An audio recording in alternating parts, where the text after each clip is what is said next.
혹시 두 분은 한국인 남자친구 사귄 적 있어요? 한국 살면서 네. 한국 남자친구 사귀어본 적이 없으면 이상한 거 아닐까요? 오 한국 남자들이 되게 잘생겼나요? 좀 그런 점도 있죠. 저는 어때요 저는? 착하게 생겨셔서 되게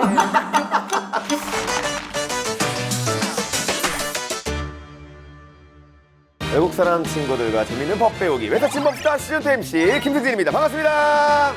자, 오늘도 함께할 외사친들을 소개시켜드리겠습니다. 안녕하세요. 안녕하세요. 네, 우리 인사 한번 부탁드리겠습니다. 안녕하세요. 말레이시아에서 온 빅토리아라고 합니다. 반갑습니다. 빅토리아 씨 반갑습니다. 안녕하세요. 러시아에서 온 발렌티나라고 합니다. 말렌티나 발렌티나 맞습니다. 반갑습니다. 한국에 온 지 얼마나 되셨어요 두 분은? 저는 이제 5년 정도 된 것 같아요. 저는 비슷해요. 저는 7년째입니다. 1년째. 네. 우리 발렌티나님이 그럼 이게 처음 나오셨으니까 네, 러시아의 매력을 좀 말씀할 수 있을까요? 가장 큰 매력 포인트가 사람일 것 같아요. 사람? 우리나라 사람들이 되게 진심으로 좋아하는 거면 진심으로 배려하고 그러지 않으면 굉장히 솔직히 똑바로 그거 얘기해 주니까요. 아 되게 러시아 사람 되게 칼 같네요 그러면. 우리 말레이시아는 또 어때요? 네. 말레이시아는 다문화 국가예요. 인종이 워낙 많아가지고요. 음식부터 언어까지 다양하니 그거 큰 매력이지 않을까 싶습니다. 다문화 가정 아까 얘기하셨는데 한국에서 다문화 가정을 본 적 있나요? 외국인이다 보니까 당연히 있죠. 저도 마찬가지. 제가 왜 이런 질문을 드렸냐면 오늘 주제가 약간 국제 결혼. 네, 국제 결혼에 관한 또 주제라서 사연을 또 한번 제가 읽어드리도록 하겠습니다. 사랑이었다라는 사연이에요. 안녕하세요. 25살 베트남 여자 풍이에요. 정말 사랑하는 2살 많은 한국인 남친과 1년쯤 사귀었고 내년 가을에 결혼을 하려고 합니다. 주변에서 연애 결혼이 아닌 선을 봐서 하는 결혼인지 물어보기도 하고 말이 굉장히 많습니다. 국제 커플이 잘 사는 경우도 많지만 아닌 경우도 많으니 남친을 좀 더 알아보라고 하거나 남친의 재력이 어떤지 궁금해하는 친구들도 있어요. 대체 국제 결혼하면 어떤 장단점이 있길래 축하하면서도 걱정을 하는지 궁금해졌습니다. 외사친 법스타에서 알려주세요. 혹시 두 분은 한국인 남자친구 사귄 적 있어요? 물론이죠. 물론이에요. 한국 살면서 네. 한국 남자친구 사귀어본 적이 없으면 이상한 거 아닐까요? 어때요? 한국인 남자친구랑 연애를 하면은? 문화나 언어적으로 서로 많이 배울 수 있다고 생각합니다. 맨날 같이 붙어 다니니까 그 언어적으로 더 빨리 늘지 않았나 싶습니다. 한국 남자들이 되게 보기가 좋아요. 잘생겼나요?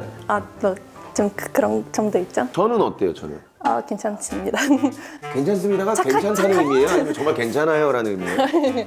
착하게 생겨셔서 되게 야, 외국인분들도 보는 눈은 똑같네요. 그러면 우리 오늘 사연자처럼 국제 결혼에 대해 어떻게 생각하세요, 두 분은? 저와 잘 맞는 사람이랑 결혼해야지 뭐 그 사람이 어느 나라에서 온 건지 큰 차이가 안 느낄 것 같아요. 저는 사실 국제 결혼에 대한 그런 별 생각이 없어요. 뭔가 잘 맞아서 연애하게 된 거잖아요. 네. 근데 대신에 다른 나라 사람 만나면 좀 그 적응하기 좀 어려울 것 같다라는 생각이 들어요.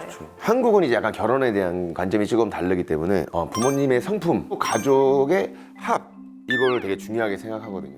한국에서 뭐 작년에만 17,000여 커플이 국제 결혼을 했어요. 네. 이혼도 근데 6,000건이나 지금.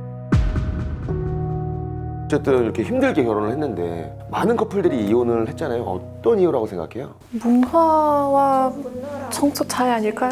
이게 소통을 해야 되는데 언어가 일단 안 되니까. 소통이 잘 안 되고 자라온 환경도 다르고 정서, 뭐 감성 이런 게 다 다르다 보니까 문화 차이가 일단 가장 큰 문제라고 생각을 해요. 저도 러시아와 말레이시아의 국제 커플이 이혼하는 이유가 혹시 뭐 한국과 다른 게 있나요? 우리나라에서는 각자 결혼을 많이 하더라고요. 그래서 국제 커플들 위해서 이런 거 발급하는 게 조금 더 어려울 수도 있다는 거죠. 이러한 문제들이 쌓여서 이혼한 사유가 되기도 하고 그리고 사회적인 그 시선도 있지 않을까 싶어요. 저희 나라도 사실 국제 결혼도 그렇지만 그 무슬림이랑 비무슬림 간의 그 결혼도 사실 그런 시선 많이 감당해야 돼요. 종교까지 바꿔야 되니까 그러네. 아예 다른 생활이거든요. 힘들겠다. 맞아요. 진짜 힘들어요. 이게 어쨌든 사랑으로 두 사람이 만나서 희망을 꿈꾸면서 이제 시작하는 그런 결혼 생활인데 이런 결혼을 자신의 목적을 위해 사용하는 경우도 있어요. 맞아요. 저희도 많이 들어봤죠. 외국인으로서 사실 한국 비자를 얻기 쉽지 않거든요. 한국 비자나 국적을 좀 얻기 위해서 위장 결혼한 경우도 많더라고요. 네, 그래서 위장 결혼하고 나서 그 비자 얻고 바로 잠수해버리거나 아니면 사라지거나 이런 경우 많더라고요. 우리나라에서는 학교 다니는 동안 결혼하면 안 돼요. 아, 학교를 다니는 동안 결혼을 하면 안 돼요? 우리나라나 카자흐스탄, 우즈베키스탄, 우리나라랑 가까운 사람들은 그런 경우가 너무 많다 보니까 우리는 학교 다니는 동안 결혼하면 절대 안 돼요. 씁쓸하네 정말. 어쨌든 사랑해서 결혼했다면 뒤통수 소리를 치면 안 되겠죠. 그러면 이런 이제 국제 결혼의 문제점을 해결하려면 어떤 노력이 필요할까요? 외국인 배우자가 성장하기 쉽게 도와준 프로그램이 많았으면 좋겠어요. 그렇죠. 한국인 결혼으로 이민한 외국인들 국제 커플 위한 교육 프로그램 잘 마련돼 있다고 들었어요. 우리나라도 국제 결혼한 사람들 위해서 그런 프로그램 많이 좀 만들어 주셨으면 좋겠다는 거죠. 무엇보다 그 다문화 가정이나 제 커플에 대한 그 편견이 좀 없어지도록 정부가 좀 나서서 적극적으로 좀 교육해줬으면 좋겠어요. 그리고 국제 커플이 이렇게 결혼이 많아지면 전 세계 사람들이 서로 이렇게 문화를 존중하면서 살게 될 수 있잖아요. 그러면 미래 위아더 월드 이렇게 만들 수 있지 않을까? 진정한 지구촌인 거죠. 맞아요. 맞습니다. 오늘 이제 국제 결혼에 대해 얘기를 해봤는데 우리 발렌티나님과 빅토리아님 어땠어요 오늘? 좀 재밌었어요. 사실 좀 긴장했는데 생각보다 되게 쉽게 해주셨고 좀 편하게 해주셔서 너무 감사합니다. 저도 이번에 사실 두 번째 출연인데 가까이 있는 그런 주제여서 더 재밌는 것 같아요. 저는. 그렇죠. 네. 인생에서 가장 소중한 인연이자 귀한 만남인 결혼은 부부는 물론 가족, 문화, 나라까지 연결하는 축복이기도 한데요. 세상의 모든 국제 커플이 행복한 결혼 생활을 이어가길 바라며 우리 외사친 법스타 시즌2 다음에는 더욱 흥미롭고 재미있는 법사로 돌아오도록 하겠습니다. 안녕! 바이바이바이!